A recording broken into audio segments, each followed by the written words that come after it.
로라 린 잭슨은 미국 현지 고등학교 영어 교사이자 세 아이들의 엄마이며 세상을 떠난 사람들과 소통할 수 있는 능력이 있는 영매다. 또한 오감이 아닌 다른 방법으로 사람이나 사건에 대한 정보를 알아낼 수 있는 투시력과 초감각 지각 능력도 있다. 예를 들어 식당에 가면 그 자리에 앉았던 사람들의 기운이 뚜렷한 지문을 남겨놓기라도 한 것처럼 느낄 수 있었다. 사람들 주위에 나타나는 색깔을 보고 그들의 감정을 느낄 수 있었으며 형제자매가 몇 명인지 부모님이 이혼을 했는지와 같은 상황도 알 수 있었다. 그녀는 인간의 잠재 능력에 관한 연구기관인 윈드브리지 연구소에서 자신의 능력에 대해 엄격한 테스트를 거치기도 했다. 과학자들이 심사하는 이곳에서 전체 8단계에 걸친 심사를 통과한 끝에 과학 연구에 참여할 수 있는 공인받은 19명의 영매 가운데 하나가 되었다. 그녀는 낮에는 교사 생활을 하고 밤에는 연예인 등 다양한 사람들과 영적 상담을 했다. 오늘은 미국의 공인받은 영매이자 초능력자인 로라 린 잭슨의 놀라운 영적 상담 이야기를 담은 책 우리 사이의 빛에 대해 이야기해보겠다.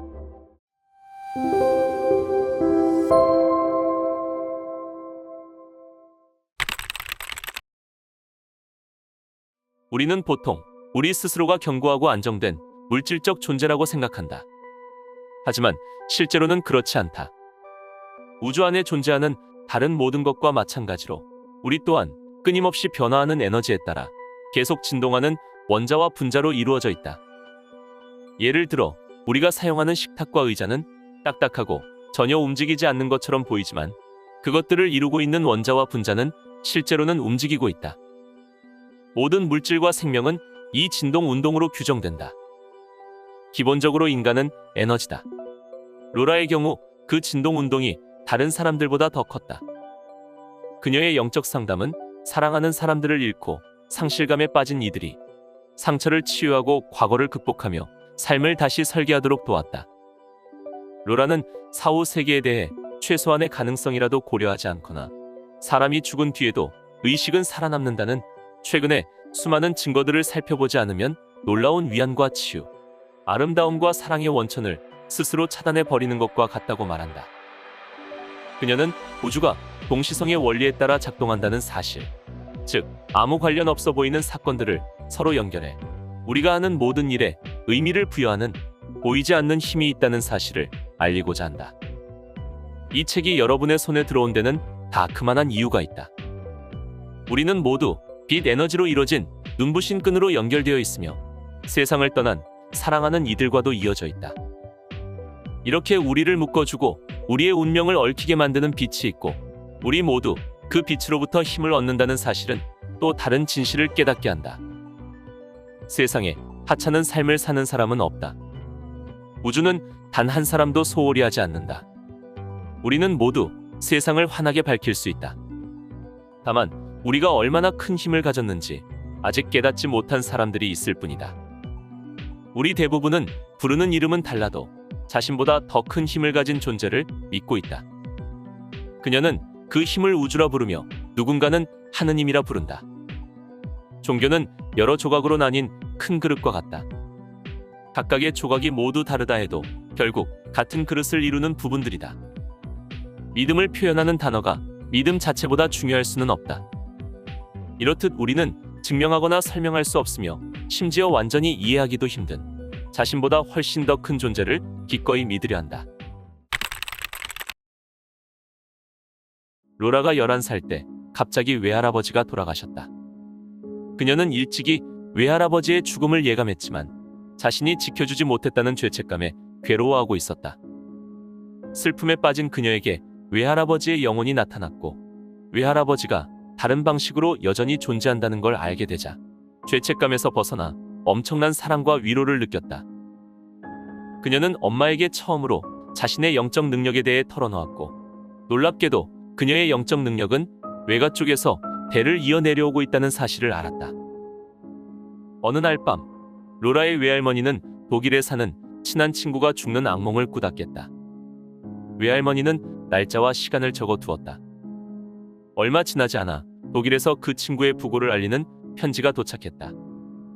친구가 사망한 날은 외할머니가 기록해둔 바로 그 날짜, 그 시간과 일치했다.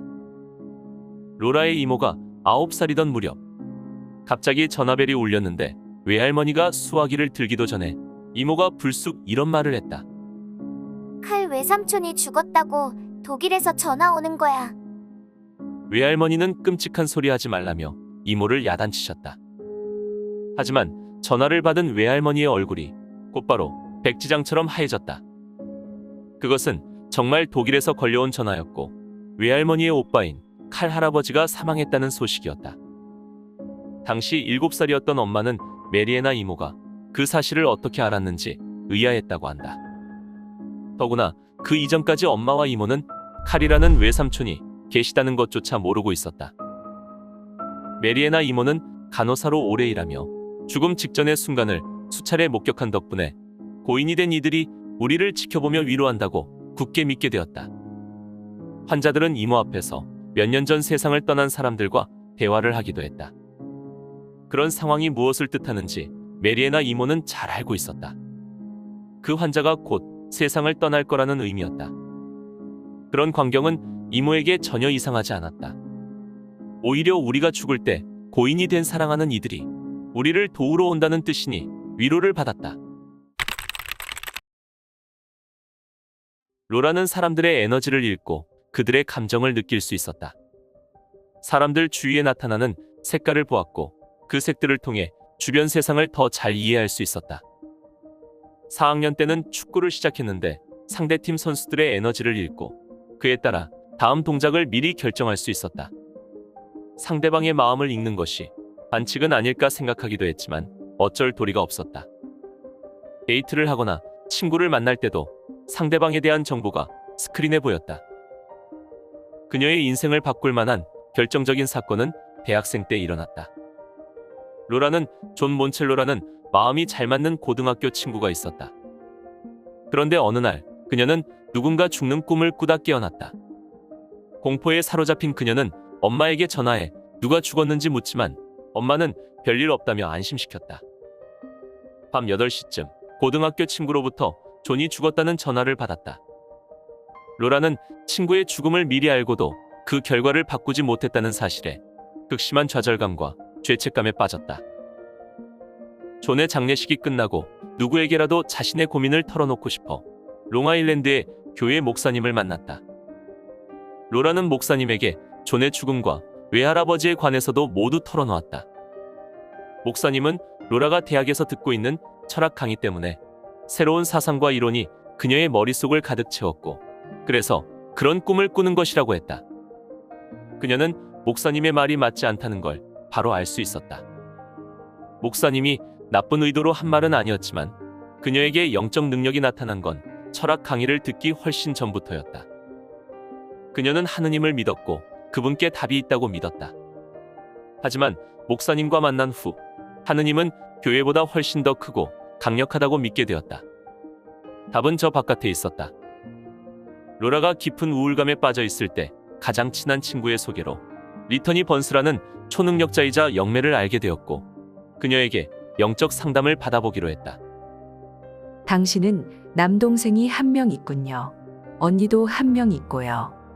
그리고 어머니는 당신 인생에 큰 힘이 되어 주시는군요. 리터니는 만난 지 몇 분 되지도 않았는데 로라의 가족에 대해 잘 알고 있는 것처럼 보였다. 당신은 세심하고 타고난 치유사입니다. 꿈도 많이 꾸는군요. 당신은 꿈을 통해 저 세상과 연결되어 있어요. 그녀의 말에 로라는 너무나 큰 위안을 받았다. 어쩌면 존이 죽어갈 때 그 꿈을 꾼 것도 로라가 끼어들거나 존을 구해야 해서가 아니라 누군가 그의 마지막 작별 인사를 들어야 해서였는지도 모른다. 리터니가 계속 말을 이어갔다. 당신은 영매이기도 하군요. 당신은 아주 어렸을 때부터 이 세상에서 뭔가 할 일이 있다는 것을 알고 있었습니다. 소명이 있다는 걸 알고 있었던 거죠. 상담이 끝나갈 때쯤 로라는 리터니에게 존의 사진을 보여줬고 리터니는 사진을 잠시 들여다보더니 갑자기 말을 멈췄다. 그녀는 어딘가 달라져 있었다. 얼굴, 눈빛, 표정 등이 미묘하지만 눈에 띄게 변했다. 마치 다른 장소에 가 있는 사람 같았다. 존은 당신이 친구들에게 인사를 전해주길 원한대요. 이렇게 말하네요. 나 여기 있어. 나는 괜찮아. 단지 우리 엄마가 괜찮아지길 바랄 뿐이야. 엄마를 계속 찾아가서 이야기하고 도와드리고 싶은데 엄마는 내 말을 전혀 듣지 못하셔. 리터니는 마치 자신이 존인 것처럼 로라에게 이야기하고 있었다. 말투까지 존과 똑같았다. 로라는 고개를 숙이고 울기 시작했다. 무엇보다 영혼 깊숙이 안도감을 느꼈다. 존이 잘 있다는 데 대한 안도감이었다. 로라는 게럿이라는 남자를 만나 결혼했고 애슐리라는 예쁜 딸도 낳았다. 애슐리가 태어나면서 그 아이가 있던 세상과 이 세상 사이에 빛의 문이 열렸음을 알았다. 로라의 영적 에너지가 이전보다 훨씬 강해졌고 그 힘을 무시할 수가 없었다. 비록 고등학교 교사로 일하고 있었지만 밤에는 다른 이들을 돕기 위해 영적 상담을 해주었고 그것이 자신이 해야 할 일임을 잘 알고 있었다. 그러던 어느 날 딸 하나를 둔 또래 여성과 전화 상담을 하게 되었다. 로라는 이 전화 상담을 통해 자신이 내담자를 직접 만나지 않고도 영적 상담이 가능하다는 걸 발견했다.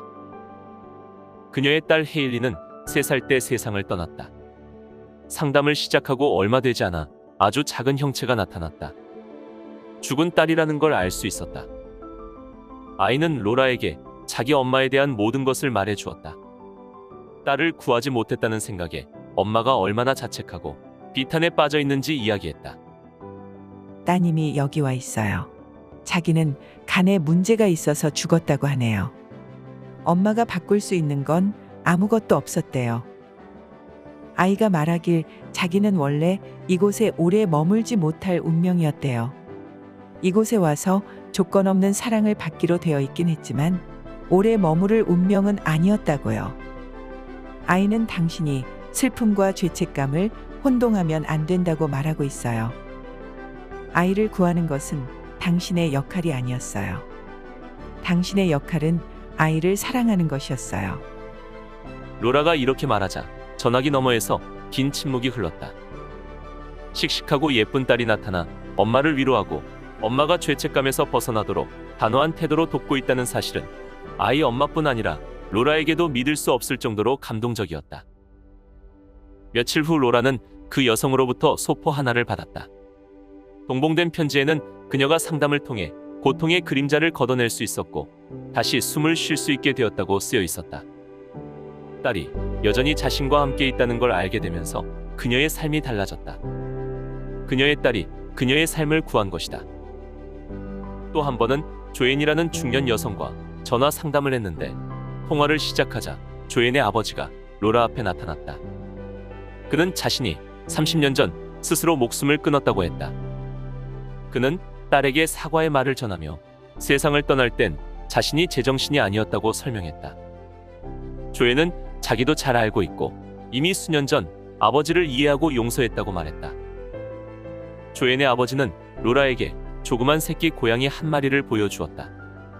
새끼 고양이는 그의 발치에 있었는데 그는 딸이 꼭 알아야 할 것이 있다고 했다. 조앤, 이상하게 들릴지 모르지만 당신 아버지께서 새끼 고양이 한 마리를 보여주시면서 그 고양이가 잘 있다는 걸 당신이 꼭 알아야 한다고 하세요. 조앤은 한참을 말없이 있다가 힘겹게 입을 열었다. 조앤은 어렸을 때 고양이는 높은 데서 떨어져도 가뿐히 착지한다는 이야기를 들었다고 한다. 그녀는 그 말이 사실인지 확인하고 싶어서 집에서 기르던 브리슬이라는 새끼 고양이를 집어들었다. 가족과 함께 살던 5층 아파트의 창가로 가서 고양이를 창문 밖으로 떨어뜨렸고 새끼 고양이는 인도로 떨어져 죽고 말았다. 그 후 50년간 조앤은 자신이 한 행동에 대해 깊고 쓰라린 죄책감을 느끼며 살았다. 조앤의 아버지는 그녀에게 이제 그만 자기 자신을 용서하고 떨쳐버리라고 했다. 상담이 끝난 후 조앤은 죄책감을 조금씩이나마 덜어내기 시작했다. 자신과 타인의 불완전함을 받아들이고 사랑하고 용서할 수 있는 능력은 우리가 가진 가장 커다란 강점이라고 할 수 있다. 우리의 삶에는 언제나 용서를 바라는 누군가가 있을 것이며 때로 그 누군가가 나 자신이 될 수도 있다. 계속 용서하지 않는 경우도 종종 있다. 어느 때는 용서하지 못하는 마음이 저 세상으로까지 이어지기도 한다. 그리고 그제야 사람 사이의 관계가 이 세상 이후까지 이어지며 용서의 필요성이 절대 사라지지 않는다는 것을 깨닫는다. 이 교훈을 배우지 않으면 빛의 길을 따라갈 수도 참되고 진정한 자신이 될 수도 없다. 그럼에도 불구하고 다행인 건 용서하기에 너무 늦은 시간은 없다는 것이다. 용서를 구하는 일 역시 너무 늦은 때는 없다. 조앤과의 상담을 통해 로라는 저 세상에서 하는 모든 일이 사랑으로 이루어져 있다는 걸 알게 되었다. 우리가 용서를 구하지 않더라도 저 세상에서는 우리를 용서할 방법을 어떻게든 찾아낸다. 저 세상으로부터 용서를 받기 위해 반드시 영매와 상담해야 하는 것은 아니다. 그저 용서를 구하기만 하면 된다. 사랑하는 고인들에게 우리의 생각을 보여줌으로써 그들에게 다가갈 수 있다. 저 세상에 우리의 용서를 보내면 그곳에 있는 사랑하는 이들은 언제나 그 메시지를 받아들인다. 고인이 된 사람을 용서하는 길은 진심으로 용서하는 것밖에 없다. 그리고 용서받는 길은 용서를 구하는 것뿐이다. 용서를 구하든 베풀든 용서는 기적 같은 선물이다. 때는 2010년 11월. 로라는 친구 앤서니로부터 뜻밖의 전화를 받았다. 그는 자기 친구인 마리아와 최대한 빨리 상담을 해줄 수 있는지 물었다. 마리아의 아버지가 열흘째 실종 상태라 매우 힘들어한다고 했다. 아버지가 어디에 있는지 살아있기는 한 건지 아무도 알지 못했다. 다음 날 로라는 마리아에게 전화를 걸었고 잠깐의 시간 동안 그녀의 슬픔과 혼돈을 느낄 수 있었다. 곧바로 저 세상에서 누군가 밀고 들어오는 것도 느껴졌다. 그녀의 아버지로 보이는 사람이었다. 이야기를 들으면 마리아가 굉장히 힘들어할 게 분명했지만 어쩔 수 없었다. 마리아, 알려드릴 얘기가 있습니다. 당신의 아버지로 보이는 분이 나타나셨어요. 성함은 존이라고 하네요. 곧이어 로라는 경찰이 존을 찾기 위해 공개 수사 중이라는 걸 알게 되었다. 존에게 가족은 모든 것을 의미했다. 존은 아내와 새 아이를 위해 열심히 일했고 사람들은 그가 신실하고 온화한 사람이라고 말했다. 하지만 사건이 일어나기 1년 전부터 존은 변하기 시작했다. 이전보다 내성적으로 변했으며 기분도 쉽게 가라앉았고 자주 짜증을 냈다. 마리아는 존을 신경과 전문의에게 데려갔고 알츠하이머 초기 진단을 받았다. 존의 상태는 계속 나빠져만 갔고 11월 4일 결국 집을 나가버린 것이다. 약 2주 동안 경찰과 수색대가 존의 행방을 찾아다녔으나 아무런 흔적도 발견하지 못했다. 로라가 앤서니의 전화를 받고 마리아와 상담을 잡은 것이 그때쯤이었다. 존이 저 세상에서 모습을 드러냈다는 로라의 말에 마리아가 울음을 터뜨렸다. 로라는 마리아가 마음을 가라앉힐 때까지 기다렸다가 존이 보여준 장면을 말해주었다. 11월 4일 존은 혼란스럽고 갈피를 잡지 못한 상태로 계속 걸었다. 빵집을 비롯해 평소에 자주 가던 곳도 몇 군데 들렀지만 딱히 갈 곳이 없었다. 그때 로라의 영적 스크린에 카나르시라고 쓰인 표지판이 보였고 바다와 부두 모습도 보였다. 로라는 그것이 무엇을 의미하는지 몰랐지만 그대로 마리아에게 전했다. 마리아는 아버지가 가장 좋아하던 장소가 카나르시 부두라고 했다. 이제 존은 자신이 부두에서 무엇을 했는지 보여주었다. 로라는 보이는 것을 최대한 침착한 어조로 마리아에게 전했다. 존은 돌멩이들을 운동복 주머니에 집어넣고 부두 끝까지 걸어갔다. 그는 난간 아래로 몸을 굽혔고 그대로 바다에 빠져버렸다. 숨을 거두던 바로 그 순간 존은 끔찍한 후회의 감정을 느꼈다. 존은 치매로 인해 무슨 일을 벌일지 몰라 두려워 스스로 목숨을 끊었다고 보여주었다. 존은 자신이 가족들에게 짐이 될 거라 생각했고 그러기를 원치 않았어요. 부담이 되고 싶지 않았던 거예요. 그런데 물속에 빠지자마자 자신이 끔찍한 실수를 저질렀다는 걸 깨달았대요. 존은 가족의 큰 짐을 덜어주려 했다. 하지만 그 대신 가족에게서 커다란 선물을 빼앗았다는 사실을 깨달았다. 존의 병은 고통스럽고 비참한 운명처럼 보였지만 사실 서로에 대한 무한하고 무조건적인 사랑을 키우고 나눌 수 있는 놀라운 기회이기도 했다. 병이 악화될수록 존은 가족으로부터 더 많은 보살핌과 관심을 받아야 했지만 병으로 인한 어둠 속에서도 존이 더 배우고 가르쳐야 할 교훈이 있었던 것이다. 그런 교훈 가운데 하나는 아마 인내였을 것이다. 아니면 조건 없는 사랑이었을지도 모른다. 존은 가족이 그를 돌보고 보살피는 일들이 그에 대한 가족의 사랑을 줄어들게 하는 게 아니라 오히려 더 커지게 한다는 사실을 알지 못했다. 그가 인생에서 가장 약해진 시기에 가족의 도움을 받는 것이 그들에게 깊고 강한 사랑의 유대감을 느낄 기회를 주는 것임을 깨닫지 못했다. 그는 자기 인생을 끝내기로 결심함으로써 가족에게서 이 선물을 빼앗은 것이다. 처음에 마리아는 아버지를 용서하는 일이 쉽지 않았다. 그의 결정 때문에 가족이 지독한 고통을 겪어야 했기 때문이다. 하지만 시간이 흐르면서 아버지를 용서하게 되었다. 그리고 아버지가 돌아가셨다고 해서 가족의 사랑이 끝나는 게 아니라는 사실도 알게 되었다. 존이 물속에 빠지기 전에 이런 교훈들을 알았다면 어땠을까? 그의 병이 더 큰 계획의 하나라고 여기고 그들 모두가 사랑과 연민이라는 깊은 우물에 다가가며 성장할 수 있는 기회로 삼았다면 어땠을까? 우리 모두가 이 세상에 있는 동안 그런 현명함을 지닐 수 있을지, 질병과 고난을 정신적 차원에서 사랑을 확장하는 계기로 삼을 수 있을지 생각해 볼 일이다. 사실 우리에게는 이런 현명함을 획득할 힘이 있다. 좋을 때나 나쁠 때나 이 세상에서나 저 세상에서나 우리를 이어주는 빛과 사랑의 끈을 알아보고 인정하면서 우리 사이에 빛을 기리면 된다.